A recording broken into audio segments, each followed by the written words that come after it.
Hey guys, thanks for joining us for this 94th episode in Season 2 of Good Questions with Cameron Dole. Special guests on this episode include Alfonso Ribeiro, got the new special series America's Funniest Home Videos Animal Edition, which is premiering tonight on Nat Geo. We'll also visit with country artist South 62. We'll talk about their single, Talk of the Town, and much more. If you would, please take the time to subscribe, comment, leave some feedback, check out the shop, and share with your friends. Would like to say thanks to our good friends Smiley's Breezy Vapes at 313 Falcon Road for helping sponsor today's podcast. Check out their Red Basket specials, and of course, if you have any questions, you can always call or text 580-471-VAPE. That's 580-471-8273. Now it is Friday, and we come up with some tips from a lifestyle expert on how to have a great weekend. Number 1, avoid work email and social media. Number 2, spend time with family and friends. Number 3, go outside. Number 4, exercise. Number 5, enjoy good food or drinks. And number 6, do something you love to do. So there you go. Those are all of the tips to having a great weekend. Always great to have our friends back on. Got a special series with Nat Geo that is going to premiere tonight. Alfonso Ribeiro on the line with us. And first off, Alfonso, thank you so much for your time. Thank you for having me. Yes, absolutely. It's always an honor to come and chat with you guys. And let's tell everybody about the new show. How crazy is it how America's Funniest Videos, home videos, I should say, has grown, and an animal edition that is going to premiere tonight on Nat Geo. And how cool is that, Alfonso, just seeing the brand grow a bit?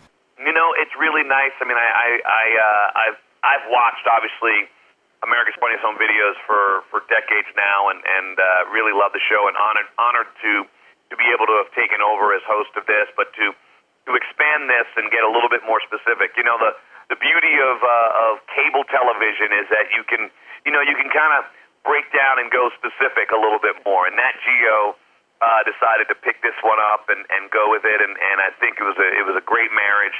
The animal edition is becoming my favorite edition of the show. It really is funny. It's the animals are incredibly funny the way we're putting them together. Because there's no talking with the animals, I have to kind of narrate the show a bit more and kind of keep everything kind of flowing, and so it becomes like a really long monologue with incredible videos to support it. Really funny. These videos are great. I mean, we've had obviously videos for decades now, and with everyone having a phone in their hand with a video camera, we're getting a lot of videos. So the videos have been fantastic, very funny, and we're learning a little something. Obviously, being with Nat Geo, we don't want to just do silly comedy without any information. But yeah, we're doing a little bit of information, and we're learning a little bit every week about each animal, about certain animals, and which makes it kind of cool to me. Now, Alfonso, you've been doing the show for a few years now, and how has the number of videos gone over the last year? Has the influx been ridiculous over the last year? It's been way more than normal. Because of everybody's kind of sitting at home, especially early in the pandemic, everybody just needed stuff to do, and all they were doing was getting their videos out and shooting. And sending us all these videos. Yeah, we went up big time, but it's wonderful that we get to continue to do this. Really, at the end of the day, we get to continue to make people laugh, and that's really all I care about is how can we brighten someone's day, once a week, and give them a little something, to go into the next week and have fun with. This animal edition on Nat Geo is kind of a lot of the same, where we're going to make people smile and laugh, and who doesn't love good, funny animal videos? Now, Alfonso, how long did it take before you felt like you were the host of the show rather than just being a side partner of America's Funniest Home Videos? I would probably say about 2 years. 2 years is when after the second year, I was like, okay, I'm starting to feel like this is me now. We very specifically made sure we didn't change the tone of the show quickly. We wanted to make sure that everything stays kind of the way that people felt it and saw it with Tom Bergeron. And so, obviously our rhythms are a bit different, but after about 2 seasons, we slowly transitioned the show into being, really close to, what works for me and easier for me. And I think that transition, doing it slow, allowed the audience to kind of, feel at home, but still not feel like it's a jolt to their system. So I think it was smart the way the producers and I, decided to present me. And again, the Nat Geo presentation, special series coming up this evening, America's Funniest Home Videos, Animal Edition. And Alfonso, always want to make sure and let our listeners know where to keep up with more information about the special series and then everything else you got going as well, brother. Well, obviously, we start tonight, 3 episodes tonight on Nat Geo, starting at 5 p.m., 8 p.m. Eastern. And so, you can check it out there. Obviously, you can see me on my socials, the real Alfonso Ribeiro on Instagram, Alfonso_Ribeiro on Twitter, and Alfonso Ribeiro on Facebook, and Alfonso Ribeiro at Twitter, at TikTok. So all the places, just put in my name, you'll find me. And you'll find out all that's going on. That's right. Now, Alfonso, as being of the same generation as you are, how long did it take you to adjust to being on TikTok as well? It always takes me a minute to get used to the whole social media stuff. I'm not that dude, but maybe I'm getting up in my age where some of these things are whatever. They're for other people, but I recognize that for me, ultimately, it's always been about trying to give the audience a little bit of who I am, a little bit of love, and if you can make people happy in any way, you do that. I do these cameos now where for me, it's really all about, trying to make people smile and make people happy. So, once I looked at it that way, it was made it a lot easier for me to put myself out there on the social channels. That's right. Well, Alfonso, it's always great to visit with you, brother. I appreciate you taking some time. Look forward to the new series and hopefully catching up again real soon. Absolutely. Thank you so much, buddy. Well, thanks again to our sponsor for the podcast, Smiley's Breezy Vapes, 313 Falcon Road here in Altus, where they've got the largest selection of disposable flavors in Southwest Oklahoma.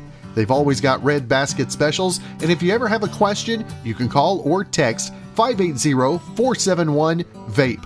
That's 580-471-8273.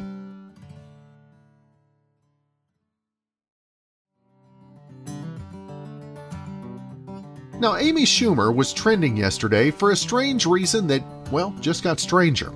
A truck stop in Tennessee posted a picture of a driver named Amelia, who's redeemed a brand new Monster Energy mini fridge with her loyalty points. The woman looked quite a bit like Amy, right down to her R-rated t-shirt that read "Truckin' and, something that rhymes with truckin'." Now, when Amy saw the picture, she tweeted, quote, "Wait, what's going on at a truck stop? Me." She also posted an emoji with a single tear because Amelia, as it turns out, has a teardrop tattoo. Now, sometimes people get a teardrop tattoo of a way of saying that they've killed someone, so the truck stop posted a follow-up to clarify. It said, quote, "Amelia wanted us to point out that her teardrop tattoo is not because she murdered someone. She accidentally killed a pedestrian once after falling asleep at the wheel and got a tattoo to honor their memory." I didn't want to ask him any questions before we got started because I didn't want to ruin the conversation. So South 62 on with us today, and I'm going to let each of you do the introduction, or let you introduce however you want to do. First off, thank you guys for taking the time. Hey, thank you. We're very excited to be here. We are South 62. I am Jeff Lewis. I am the lead singer. Rich Alcorn. I play the guitar. I'm Darren. I am the drummer for the band. I'm Brad. I'm the bassist.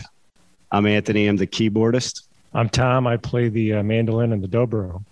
All right. All right. Now, when did you guys first connect? I mean, how have you guys just been like a garage band, or did you guys get put together? How did you guys connect in the first place? All of us at some point in time have played with one another over the years, and it just myself, Rich, and Anthony, we ended up on the Mike Huckabee show, and we at that moment we were on that show without any other musicians except us. We were like, hey, we better get a band together. So we kind of the pieces just fell together for us as was needed, when we ended up, with just this cool gelling group we have today. Now, you guys seem like a pretty uptight group of guys. I mean, who's the I just want to know who the instigator is. I have an idea. It's Darren, but I'm just, who's the instigator? You were looking right at me, weren't you? I really was. I'll own up to that. It could be me. It could very well be me.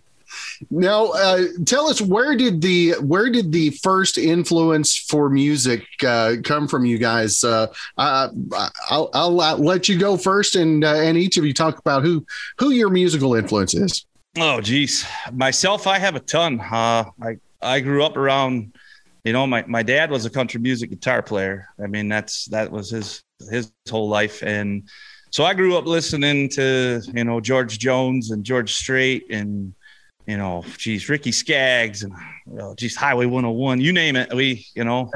That's what I grew up on. And I was never in band in school. I never did any of that. And I didn't even know I could sing. I'm still kind of confused how people think I could sing, but I didn't even know I could get up on the stage and do it till I was 18. And after that, the Garth Brooks era came, and I was actually listening to, and I think every country kid goes through that. Your parents are always listening to country music, and when you hit about 15, 16, the Guns N' Roses, Metallica, AC/DC, sweetens the pot for you. So but then, I was 17, probably Garth Brooks hit, and then it was Dwight Yoakam and Garth Brooks and Alan Jackson and Marty Stewart for me from then on. So that like 2 years. Yeah. Only about, 3 years. Darren, what about you?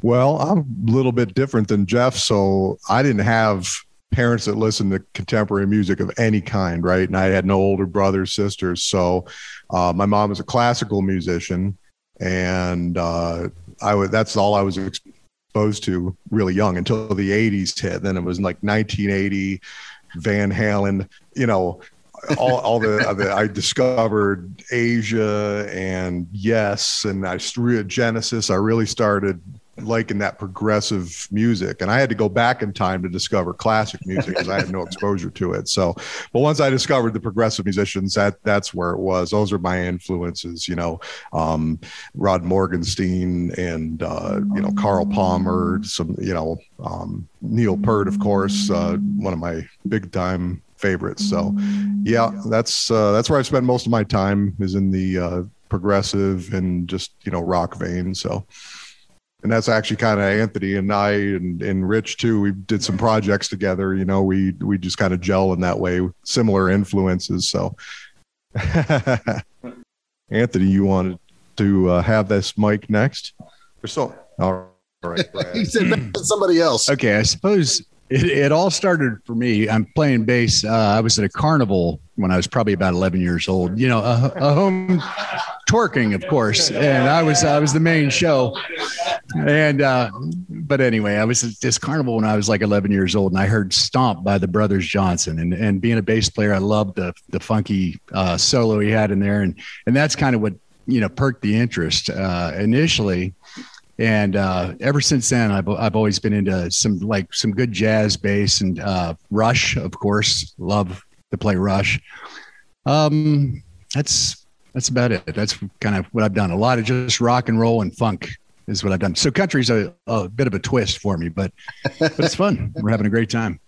I've been around country music all my life since I can even have a memory, was able to have a memory. I was around country music.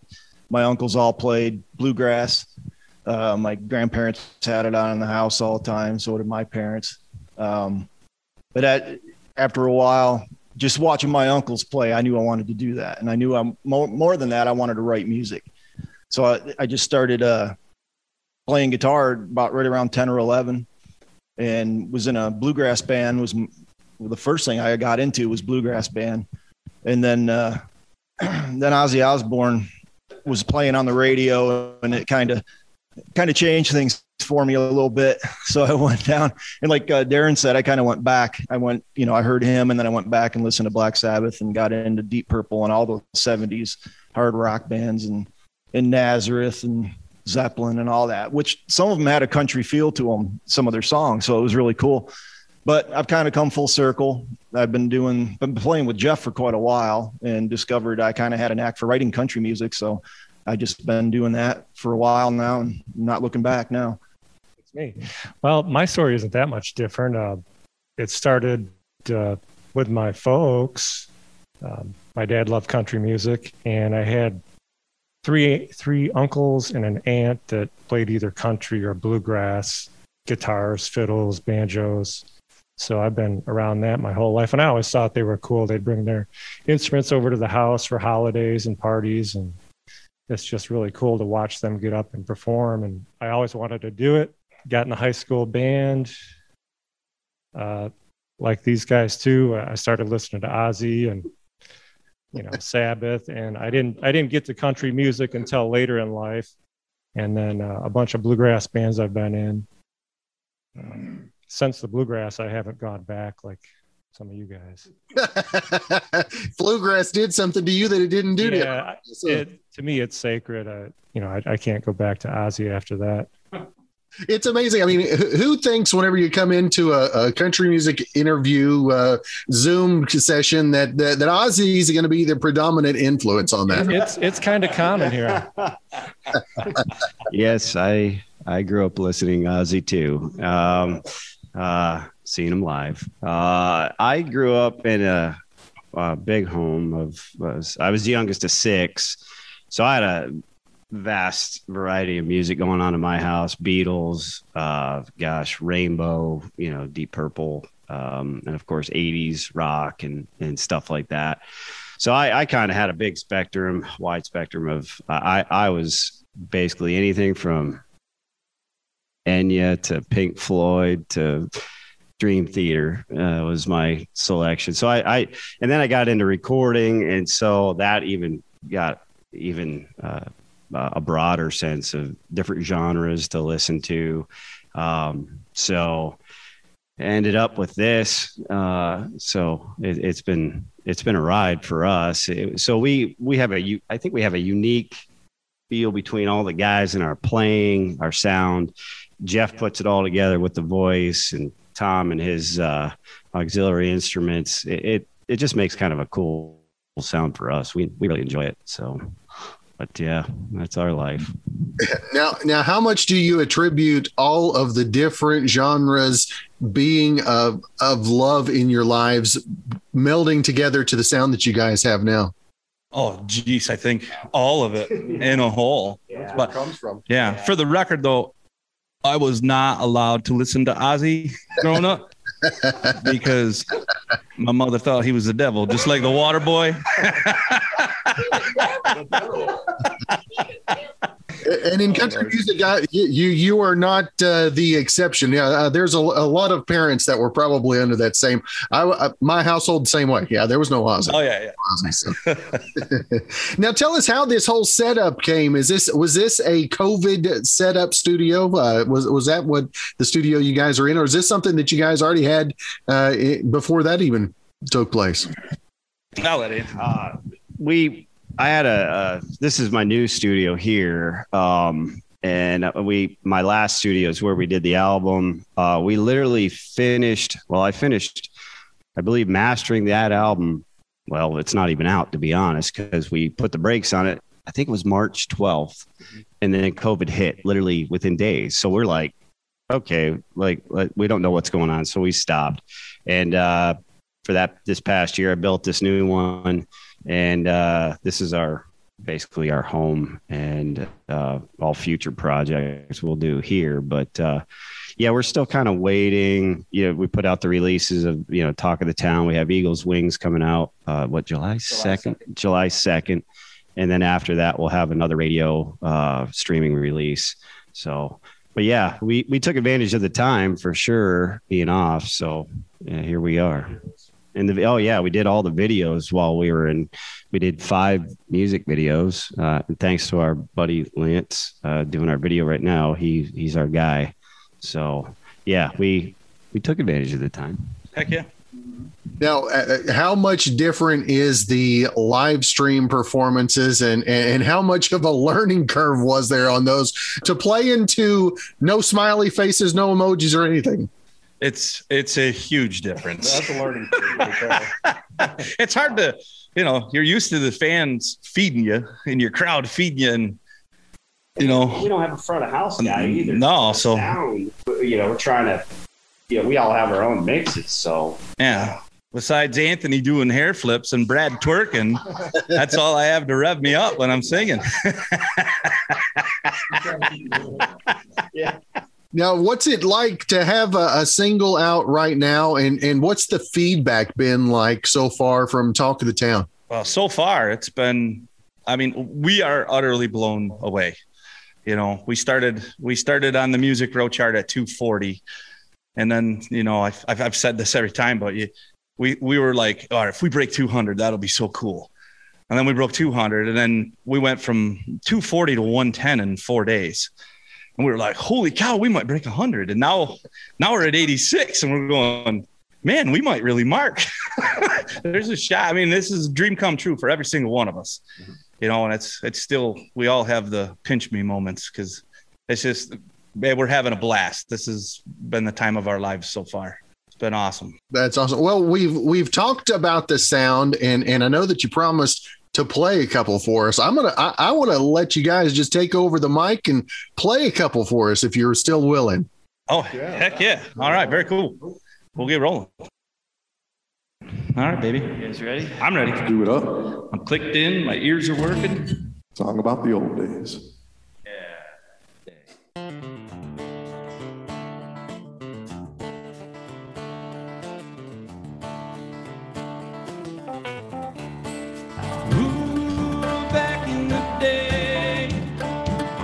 When life didn't get in the way, ooh, the memories flow like a river running out of control. I was letting down the hills, running through the woods, the sun up until it's gone. Skating all night at Skinner's Pond as the music played on and on and on and on.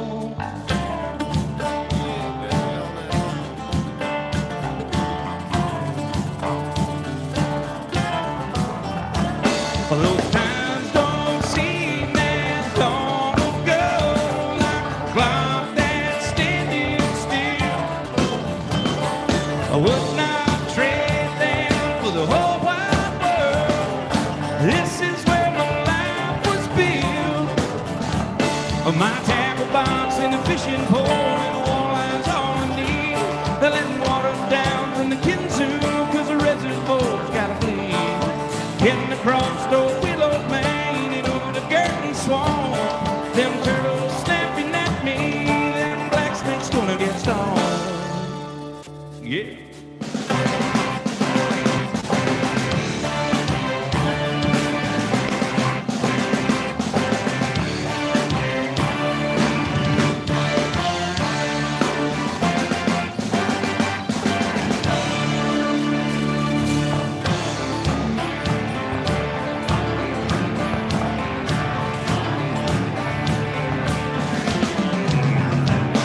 Mama calling out from the neighborhood, dinner time, gotta get home.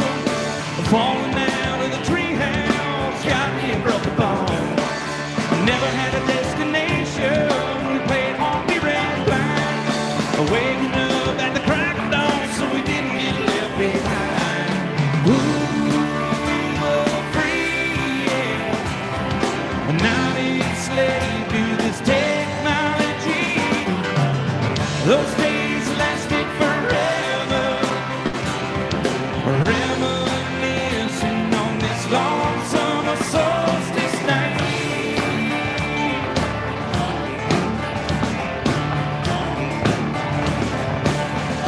Take them home, Richard.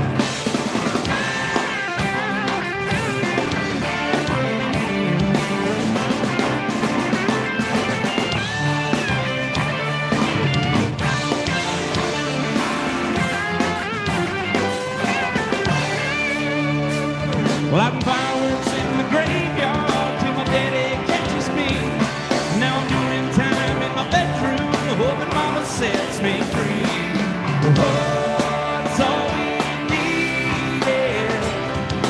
9 enslaved dudes, technology. Those days lasted forever. Reminiscing on this long summer solstice night. We were free, yeah. 9 enslaved dudes, technology.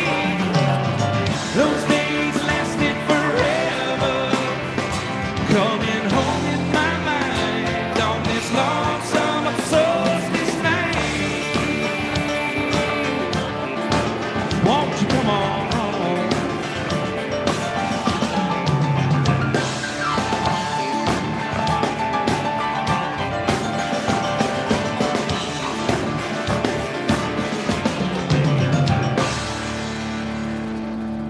Yeah, Back in the Day. That is the title track to our new album, self-titled Back in the Day.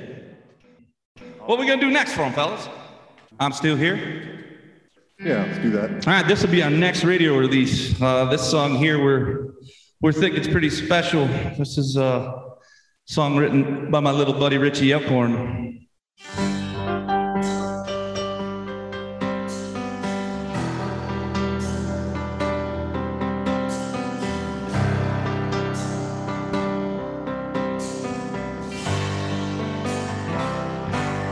I'm still here. You're still gone.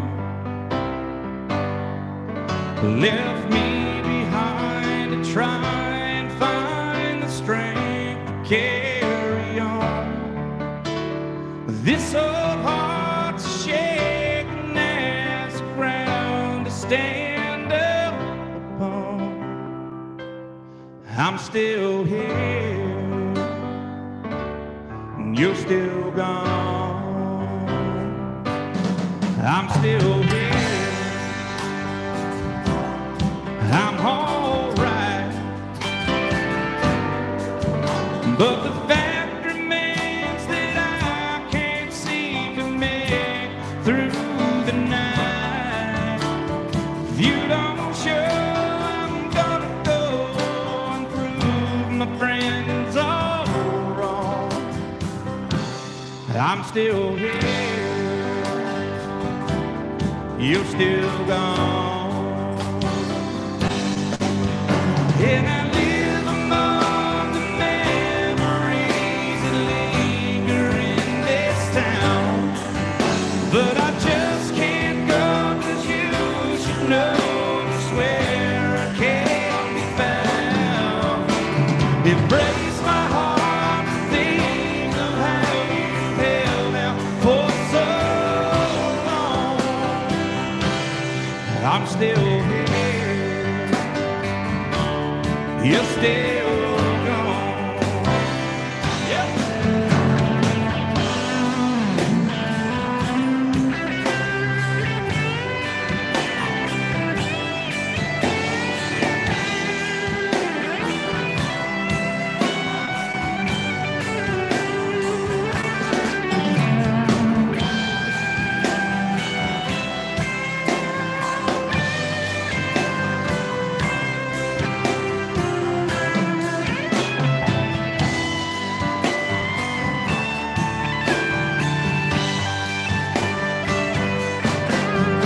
Yeah, the truth could set me free if I could only find a way to believe you're gone forever and stop living day to day.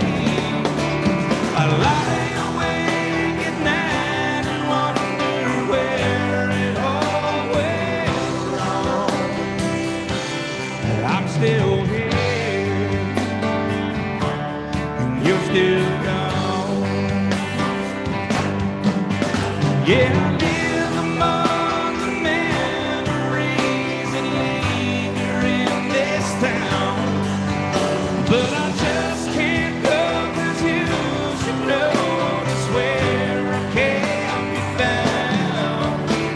It breaks my heart to think of how you held out for so long. I'm still here, you're still gone. I'm still here, you're still gone.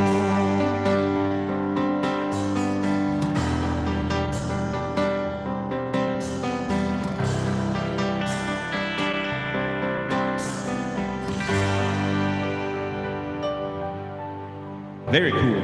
Very cool technical. Next one we're gonna play, man. This is our debut single. This is number 86 on the Music Row charts.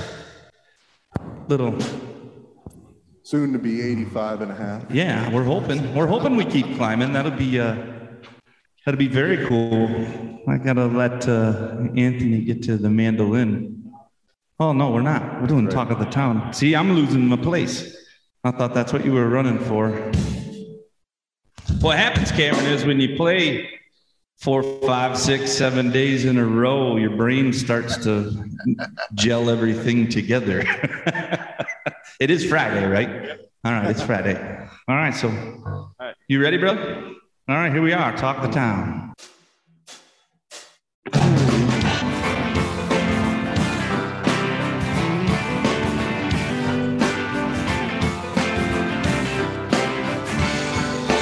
Gone with your hand in the cookie jar.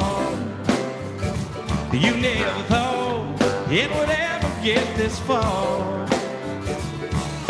I thought you had a hand, little did you know they'd catch you with your pants down low.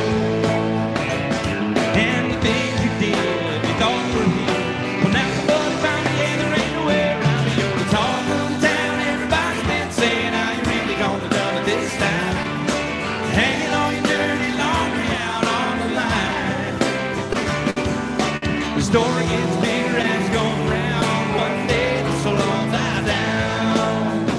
The hunt you then, you'll be the talk of the town.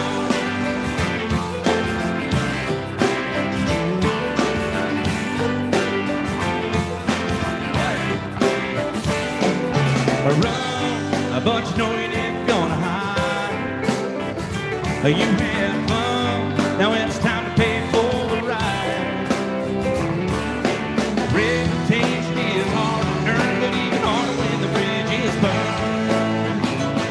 And it's plain to see your history's coming back home. Yeah, we know about you. You're the talk of the town, everybody's been saying how you really gonna do it this time. Hanging on your dirty laundry out on the line. The story gets bigger as it's going round. One day this will all die down. Until then, you'll be the talk of the town.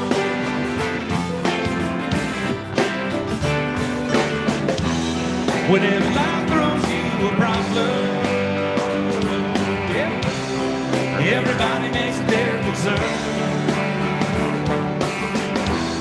But in small, small towns like this, you know everybody's gonna get their turn. Right now, talk of the town, everybody's been saying how you really gonna do it this time. Hanging on your dirty laundry out on the line.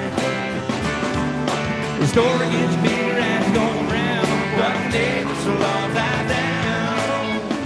Until then, you'll be the talk of the town. Everybody's been saying how you really gonna done it this time. Hanging on your dirty laundry out on the line. Story gets bigger as it's going round. One day this will all die down. Until then, you'll be the talk of the town.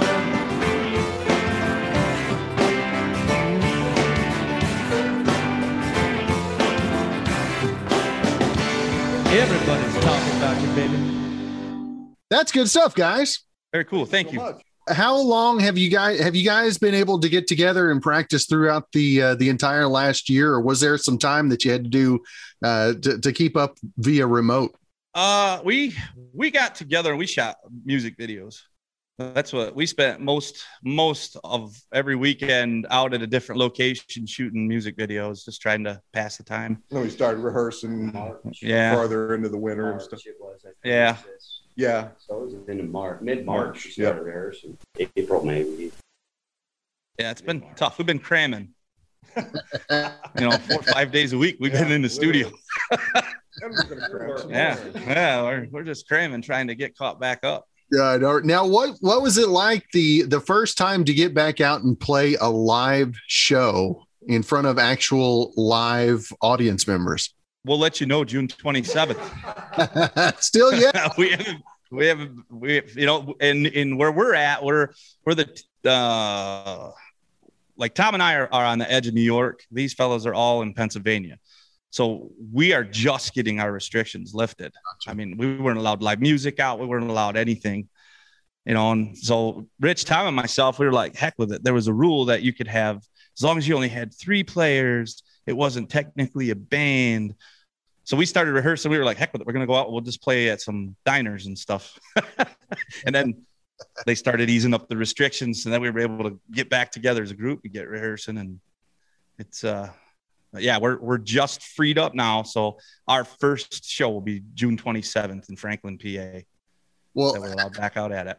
How much have the Butterflies already started looking forward to that, or is it just the anticipation? No, honestly, the Butterflies for the shows, I don't normally get, but doing these podcasts and radio tour stuff, virtuals. Yeah, we got the camera in front of your face. hey, for radio guys, having that camera in their face is just as much. That's a bit much of a challenge on us as it is for you guys. I promise. Now, how has this last year, everything that's been going on around the world, inspiration-wise, songwriting, has it been easier or harder to find the inspiration this last year? I'm gonna pass it down to Rich. Actually, I haven't written a ton of songs recently, but it has been easier. Just I've been sitting around listening to a lot of music and had time to just, sit down and actually listen to things. And it's kind of inspired me. I've written, I don't know, 4 or 5 songs since it all started, I guess. And some of them these guys have heard, some they haven't yet. But no, it's been kind of nice. I mean, I actually pretty much stayed working through the whole thing. But I had, we did do some shift work early on. So I was home a lot. Of course, my wife had me working on our house when I would have preferred to be in my music room, but I did get some time in there, and I did get some writing done, and it did, I don't know, something about I felt kind of, like I felt the solitude, I guess, of not being able to get together with these guys or anybody really. And it kind of, stuff like that kind of inspires me a little bit, brings things out, so yeah, it worked for me. I was able to do stuff, and it whether it turned out good or not, I don't know yet, because these guys haven't heard it all. So we'll find that out sooner or later. That's still up for consideration, huh? Go ahead. I definitely think.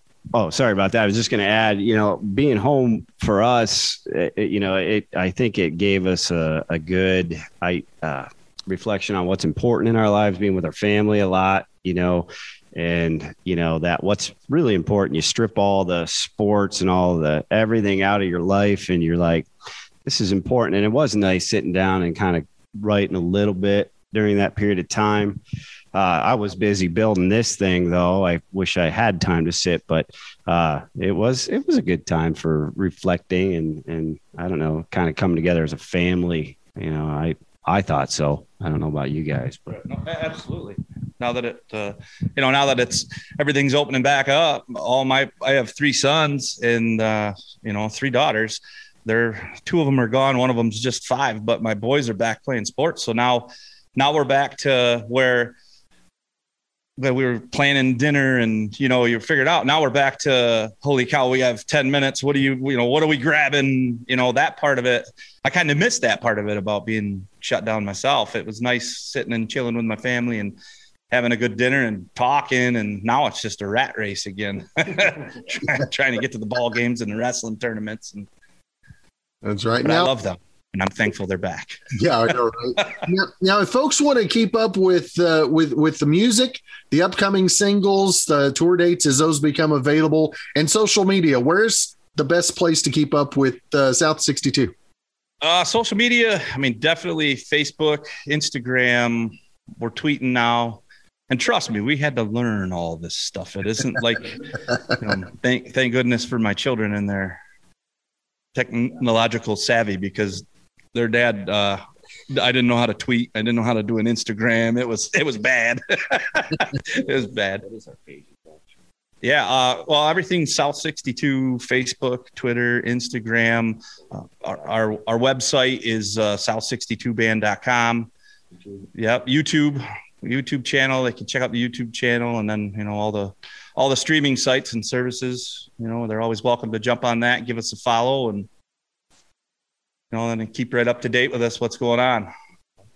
All right. Well, guys, I appreciate you taking some time out of your schedule and setting up there in the studio. That's a beautiful setup for the podcast today. Anthony and you guys, thank you so much for taking the time. And hopefully, as things start building up a little bit more, we'll get to see you guys face to face one of these days real soon. Yeah, heck yeah. Thanks to our sponsor of today's podcast, Smiley's Breezy Vapes, located at 313 Falcon Road in Altus. You can check them out on Facebook or call 580-471-VAPE.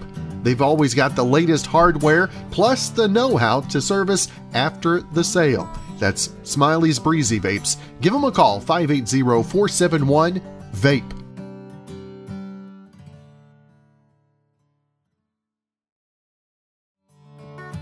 Now, 2020 was hard on everyone, but it seems like a lot of us are feeling a wad of cash burning a hole in our wallets. 45% of people in a recent survey said they plan to spend more money this year than the past 2 summers combined. And nearly half of people say that they've saved enough cash over the course of the pandemic to open their wallets guilt-free this summer. On the flip side, 40% are worried they may spend irresponsibly. And 72% said they're fine putting their summer fun on a credit card and paying it off down the road. Now, by the way, the number one thing people plan spending money on is vacations. Other popular picks include going out to eat, clothing, home upgrades, and hosting family and friends at home. Now, hoarding toilet paper did not make the list, despite its rampant popularity last year. Well, thanks again for joining us for this episode of Good Questions with Cameron Dole. If you ever have a comment, question, anything else you'd like to know, you can hit me up on the contact page at gqwithcam.com. You can also find me on Instagram, Twitter, and Facebook, along with TikTok, all at gqwithcam. If you'd like to help out in the funding for this podcast, you can visit the merch store where we've got hoodies, shirts, stickers, mugs, tumblers, and more. That's gqwithcam.com/shop. And if you have a special guest idea, email me, gqwithcam@gmail.com. Well, thanks again to our good friend Brandon Allen for coming up with our theme music. We're going to let him play us out and hope you guys have a great rest of your Friday.